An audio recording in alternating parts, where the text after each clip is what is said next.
Hey guys, welcome back to Vikram tutorial. Bihar board के लिए अत्यंत महत्वपूर्ण पॉइंट लेके आए हैं जो ठोस अवस्था का एकदम इंपॉर्टेंट पॉइंट है और समझाएंगे। और एग्जाम में डिफरेंट तरीके से आएगा तो उसको भी टैकल कैसे करना है वो आप लोग को समझाने का प्रयास करेंगे। तो चलिए वीडियो में बने रहिएगा, पूरा कंप्लीट वीडियो देखिएगा। तो सबसे पहला पॉइंट है रवादार या क्रिस्टलीय ठोस।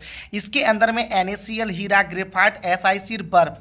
क्वेश्चन को इस तरह से पूछा जाएगा कि निम्न में से कौन क्रिस्टलीय ठोस है, और उसमें ऑप्शन दिया जाएगा हीरा, रबड़, प्लास्टिक, कांच, इस सब दिया रहेगा 4 ऑप्शन।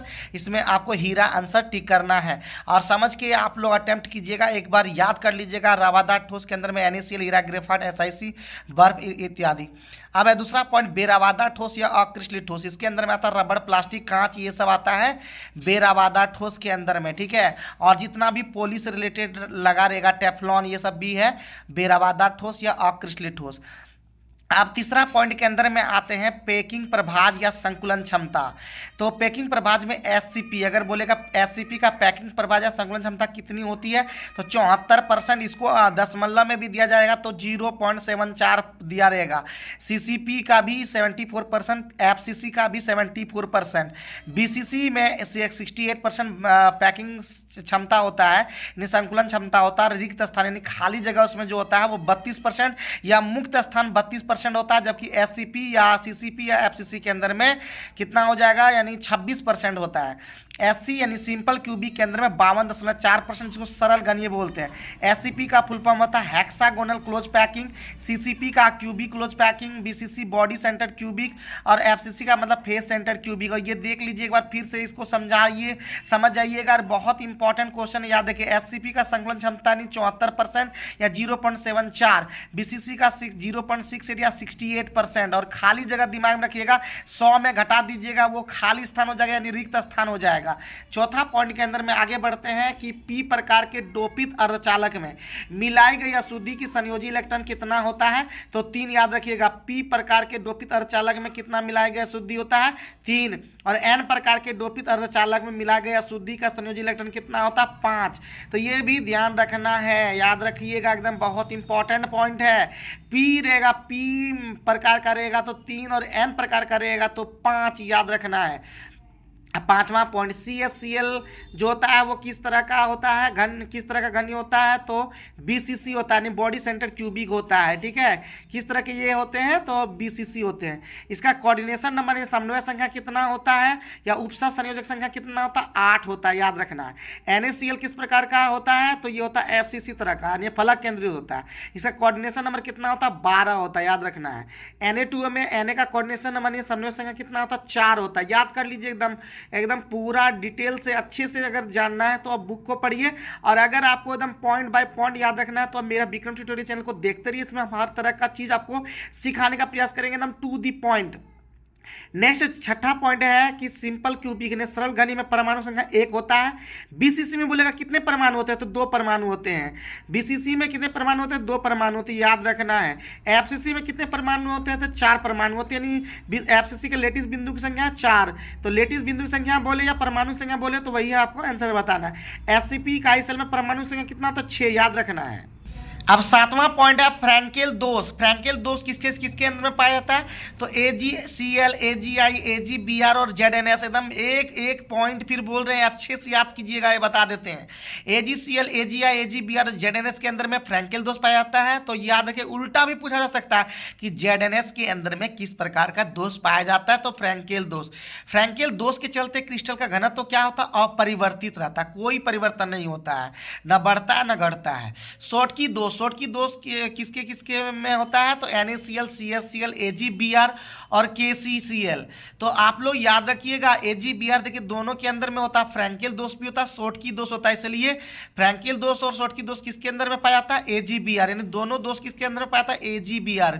और शॉर्टकी दोष के चलते क्रिस्टल का घनत्व तो क्या हो जाता है घट जाता है, याद रखिएगा। अब आगे वाला पॉइंट है अनुचुंबकीय पदार्थ, यानी पैरामैग्नेटिक पदार्थ दुर्बल रूप से चुंबकीय क्षेत्र से क्या होते हैं, आकर्षित होते हैं, आकर्षित करते हैं। और उसका एग्जाम्पल याद रखिएगा, बोलेगा अनुचुंबकीय पदार्थ का उदाहरण बताइए, तो O2 हो जाएगा, Cu2+ हो जाएगा, Fe3+ हो जाएगा और Cr3+ हो जाएगा।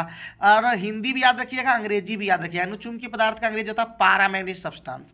प्रतिचुंबकीय पदार्थ या डायमैग्नेटिक का होता है, दुर्बल रूप से चुंबकीय क्षेत्र से विकर्षित होता है, यानी आकर्षित नहीं होता, विकर्षित होता है दुर्बल रूप से। H2O NaCl C6H6 यानी बेंजीन NaCl और H2 के अंदर में प्रतिचुंबकीय पदार्थ होता है, यानी प्रतिचुंबकीय पदार्थ ये होता है। लो चुंबकीय पदार्थ यानी फेरोमैग्नेटिक होता है, सबल रूप से चुंबकीय क्षेत्र से आकर्षित होते हैं। ये Ni यानी निकेल, कोबाल्ट, आयरन और गैडोलिनियम और CrO2 क्रोमियम ऑक्साइड जो होता है वो होता है आपका लोह चुंबकीय पदार्थ। CrO2 भी दिमाग में रखना है। एंटी फेरोमैग्नेटिक पदार्थ प्रति लोह चुंबकीय जो होता है वो होता है MnO। और फेरी मैग्नेटिक पदार्थ होते हैं, फेरी मैग्नेटिक याद रखिएगा, एंटी फेरी मैग्नेटिक। तो एंटी फेरोमैग्नेटिक हो गया MnO, और फेरी मैग्नेटिक पदार्थ जो होगा तो Fe3O4, ये ज़्यादा इंपॉर्टेंट है, इसको दिमाग में सेट कर लीजिए। इसके अलावा आपको याद रखना तो Mg Fe2O4, Zn Fe2O4। और अब इम्पॉर्टेंट खतरनाक इंपॉर्टेंट में आते हैं। अब है CTOTHMT, 7 क्रिस्टल सिस्टम जो होता है, मूल क्रिस्टल तंत्र जो होता है 7 होता है। एक होता है जैसे CTOT यानी C से क्यूबिक, T से टेट्रागोनल, O से ऑर्थोरोम्बिक, T से फिर ट्राइगोनल या रोम्बोहेड्रल, और S से हेक्सागोनल, M से मोनोक्लिनिक, T से ट्राइक्लिनिक। फिर से तो T 2 बार है, याद रखना 3 बार है, T से 3 बार, एक टेट्रागोनल फिर ट्राइगोनल और एक होता है ट्राइक्लिनिक। अब है क्यूबिक के अंदर में होता है A बराबर B बराबर C, याद रखना है A बराबर B बराबर C कितने बराबर 2 बार होता है। एक क्यूबिक के अंदर में भी होता है और एक ट्राइगोनल के अंदर में याद रखता है, जिसको रोम्बोहेड्रल कहते हैं। तो 2 में याद रखिएगा A बराबर B बराबर C, ठीक है। अब एल्फा बराबर बीटा बराबर गामा 90 डिग्री। देखिए शुरू कीजिएगा C क्यूबिक, तो एक A बराबर B बराबर C, टेट्रागोनल में जैसे पहुंचिएगा आपका एल्फा बराबर बीटा बराबर गामा बराबर 90 डिग्री चलेगा ही, 3 में लगातार 3 में चलेगा। लेकिन धीरे धीरे A बराबर B बराबर नोट C, टेट्रागोनल ऑर्थोरोम्बिक में ए बराबर नोट बी बराबर नोट सी, और एल्फा बराबर बीटा बराबर गामा इक्वल टू 90 डिग्री। अब है ट्राइगोनल, अब यहाँ से चेंज होगा, यहाँ पे क्या होगा ट्राइगोनल रोमोहेड्रल में ए बराबर बी बराबर सी होगा, अल्फा बराबर बीटा बराबर गामा बराबर नोट 90 डिग्री, याद रखना है यहाँ पे। फिर हेक्सागोनल बहुत इंपॉर्टेंट है, याद रखना है।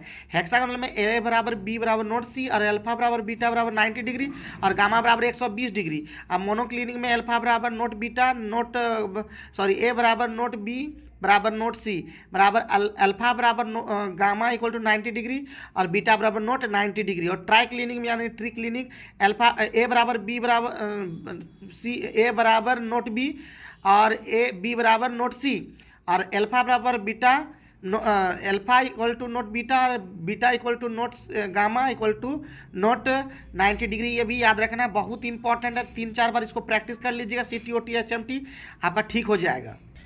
अब है 10वां पॉइंट, ठोस अवयवीकरण। इसमें क्वेश्चन कैसे आएगा कि आयनी ठोस में अवयवीकरण क्या होते हैं, तो आयन होते हैं। तो आयनी ठोस में आयन होते हैं अवयवीकरण, NaCl और KCl इसका एग्जाम्पल है, और भी बहुत सारा एग्जाम्पल होता है जिसमें प्लस माइनस होगा, याद रखिएगा। सर संयोजित ठोस परमाणु, इसके अवयवीकरण क्या होते हैं, परमाणु होते हैं। इसका एग्जाम्पल हीरा ग्रेफाइट, बोलेगा हीरा ग्रेफाइट यानी ग्रेफाइट किस प्रकार के ठोस होते हैं, तो सह संयोजित ठोस। क्वार्ट्ज किस प्रकार के ठोस होते हैं, तो सह संयोजित ठोस। धात्विक ठोस का उदाहरण इसके अवयवीकरण होते हैं धातु या इलेक्ट्रॉन, Na Mg Fe, ये सब धातु होते हैं। धातु वाला जितना होगा वो धात्विक ठोस होगा। आणविक ठोस के जो आयन आणविक कण होंगे यानी अवयवी कण होंगे वो अणु होंगे, जैसे CO2 H2O, ये सारा एग्जाम्पल होगा। अब 11वां नंबर पॉइंट है अष्टफल की। अष्टफल की जो होता है वो CCP होता है, याद रखना है। अष्टफल की CCP के अंदर पाया जाता है और इसका उदाहरण है CuAg। चतुष्फल की जो होता है SCP और याद रखना है, और चतुष्फल के दिमाग में SCP और MgZn इसका एग्जाम्पल है। CuAg CCP FCC और MgZn SCP, याद रखना है। ये सब याद कर लेना, देखिए पॉइंट बाय पॉइंट याद करते लिख करके आप लोगों को याद करना है। 12वां नंबर पॉइंट SC के लिए यानी सिंपल क्यूबिक के लिए A बराबर 2R फॉर्मूला होता है। BCC के लिए A बराबर 4R/√3। अब ये फॉर्मूला क्यों याद करना है, क्योंकि जब न्यूमेरिकल्स बनाएंगे तो यही सब फॉर्मूला आपको काम देगा। R बराबर √3/4A। FCC के लिए A बराबर 2√2 इंटू R और R बराबर A/2√2। A का मतलब क्या होता है, सेल लंबाई या कोर लंबाई, ठीक है। या कोर लंबाई ये दिमाग में, और एज लेंथ अंग्रेजी में बोलते हैं।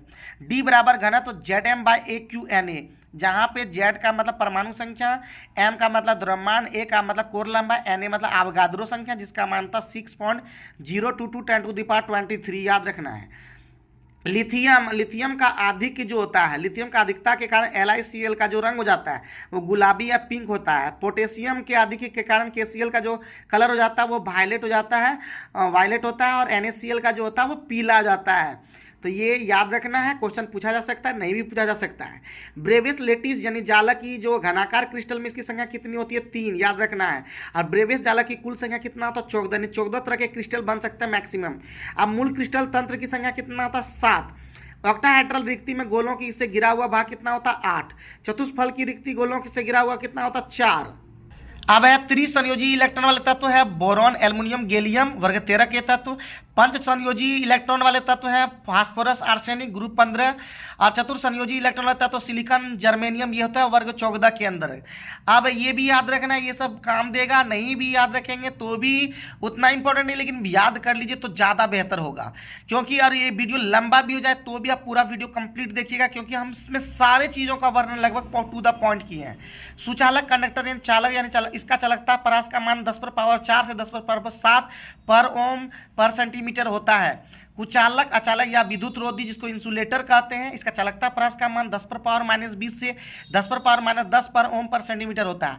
अर्धचालक सेमी कंडक्टर का जो चालकता परास का मान 10⁻⁻6 से 10⁻4 होता है। अब है अशुद्धि दोष। अशुद्धि दोष के अंदर में NaCl, SrCl2 और CdCl2, NaGCl, इसका जो दोनों का कॉम्बिनेशन होता है अशुद्धि दोष इसके अंदर में पाया जाता है। अब स्टिक्योमेट्री दोष होता है, धातु अधिक दोष, NaCl, KCl, LiCl। रिनाइनिंग साइट द्वारा इलेक्ट्रॉन को खाली स्थान में पकड़ने को ऐप केंद्र कहता है, जिसके कारण से रंग वाला जहाँ होगा वो हेलोजन के कारण उसमें वहाँ पे ऐप केंद्र होगा, याद रखिएगा। अब है ZNO, गर्म करने पर जो होता है ZNO तो ऐसे सफ़ेद होता है, लेकिन गर्म जब करते हैं तो पीला हो जाता है। धातु कमी दोष जो बनावट होता है Fe0.95O होता है, लेकिन इसका में जब कमी हो जाता है, दोष हो जाता है तो Fe0.93O से Fe0.96O पाया जाता है। तो आज की जो क्लास में जो पॉइंट हम बताएं एकदम याद कर लीजिए, और एक बार ठान लिए कुछ करने का, नहीं रुक जाने का, लगातार विक्रम ट्यूटोरियल से जुड़े रहिए। और आप अपने प्रॉब्लम को बताइए किस तरह का, कौन सा केमिस्ट्री के अंदर में टफ लगता, हम कर देंगे इजी। बस आप लोग देखते रहिए, सीखते रहिए, और फिर वही बोलेंगे एक बार ठान लिए कुछ करने का, नहीं रुक जाने का।